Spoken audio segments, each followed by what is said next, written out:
Not since the last century has the honor of a state funeral been accorded to a commoner, but who more worthy of it than this man who, more than any other, helped to preserve this century of the common man? He it was who provided us with an image of ourselves as we would wish to be. Winston Churchill served his country and the world as a champion of democracy.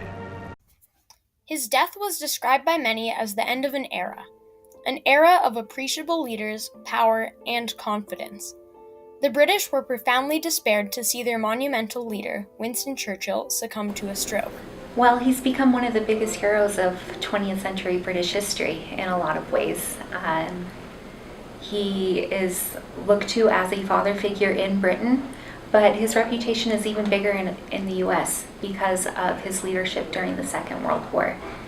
And this myth of Churchill, the idea of him as such a great leader has become almost bigger than the man he was. The story of Winston Churchill is a web of triumphs, tragedies, and adventures. Born in Blenheim Palace, Oxfordshire, on the 30th of November, 1874, Winston Churchill grew to become a monumental historical figure who played an enormous role in establishing the identity of Britain throughout the Second World War. His recognizable personage can be seen in media today, including his appearance in more than 30 films and scores of television programs. Churchill was born into an influential and aristocratic family, his father being a major presence in the Conservative Party and his mother a model. Despite his privilege, his wealthy parents remained aloof. Churchill and his brother were raised primarily by their nanny, Mrs. Everest, who young Winston called Woo Mammy. He didn't see his parents on a daily basis. But he did admire and respect them. In his autobiography, he described his mom as this shimmering princess that he couldn't really get to know. His life of opulence made academic achievement imperative to his family's honor. From a young age, Churchill recognized the expectations of his family, yet was unable to fulfill them. At many points in his life, he worried that his father believed him to be intellectually challenged. Churchill's career in the military was started from his poor academic record. Because of this, his father encouraged him to attend Royal Military College. Though it was difficult for him to pass the entrance exams, he managed to on the third try, after much help from teachers and tutors. Even so, he miraculously graduated 20th in a class of more than 100. Thus, his profession in the military began in 1895, when he was authorized as an officer in the 4th Hussars, a group of soldiers celebrated for their superb strategic thinking. His thirst for danger and excitement went unfulfilled. So, that same year, Churchill headed to Cuba, where there was a revolt unfolding. Much to his disappointment, he only found work at a newspaper. He returned the following year to work with his peers from the 4th Hussars in India, where he engaged in noble and lavish pastimes, such as philosophy and polo. Again, longing for excitement, he joined a regiment to help fight off a rebellion forming in the Northwest. He wrote about his time in the novel The Story of the Malacan Field Force. This launched a prolific writing career in which he penned dozens more. In 1908, 4 years after they met, Winston Churchill married the love of his life, Clementine Hosier. She, much like him, was born into the British aristocracy. The couple had 5 children, 1 son and 4 daughters. Settling into his family life, Churchill transitioned from a military career to a political one, holding many offices.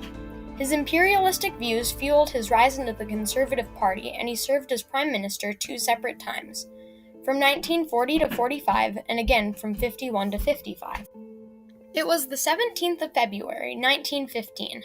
The Great War had just started 8 months earlier, and the Allied powers, including Britain, were in a desperate battle to halt the Ottoman Empire. Britain launched an attack on Gallipoli, Turkey. As First Lord of the Admiralty, Churchill found himself in a position of power. In charge of well over 345,000 men, he saw this as an incredible opportunity for displaying leadership. Though his self-centeredness would come in handy during much of his future career, in this case, it became his eventual downfall.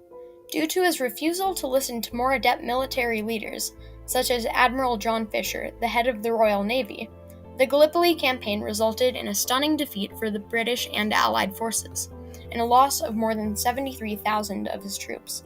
Churchill's wife, Clementine, said years later that she thought Winston may die of grief. He was thoroughly humiliated, and the battle became a well-known example of military folly and poor leadership. The campaign was a turning point for Churchill, and, like many prominent leaders before him, he used his defeat to become a better commander. In 1939, while Churchill's political star was still rising, a storm began brewing.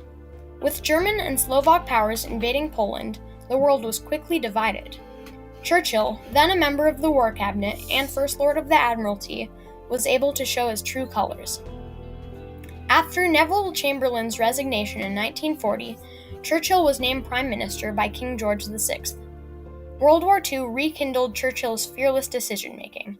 The pressure and tragedy of the war brought out the best in him, as he was able to lead the Allies to victory, against all odds and speculations. I would say to the House, as I said to those who have joined the government, I have nothing to offer but blood, toil, tears, and sweat.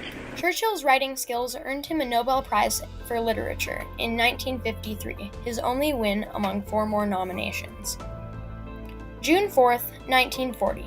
A few months into the Second World War, Churchill, Lord Halifax, and the previous British Prime Minister, Neville Chamberlain, along with many other prominent political figures, sat in a smoky House of Commons. Tirelessly discussing the future of their country, the group argued over what actions to take against Germany. The disagreements had gone on for 9 meetings now, and a decision needed to be made, fast.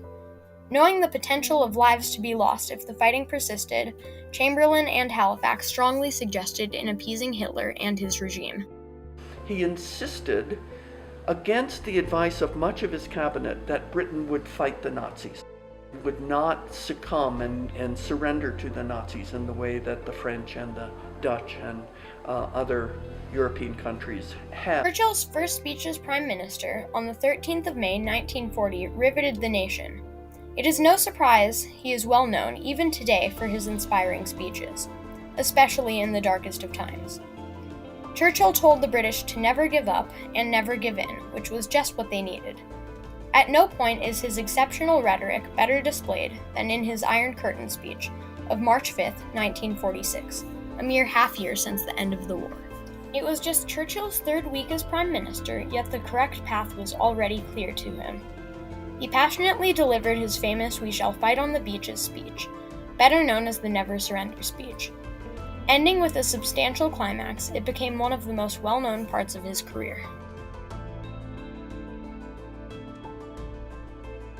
And it was his rallying and his insistence and his, as the British would call it, bloody-mindedness that enabled them as a society to do what was necessary to last through that war. As the remarkable individual he is, Churchill's legacy will continue to endure, and his instrumental role in World War II will certainly never be forgotten. His unparalleled life of triumphs, tragedies, and adventures will live on in history.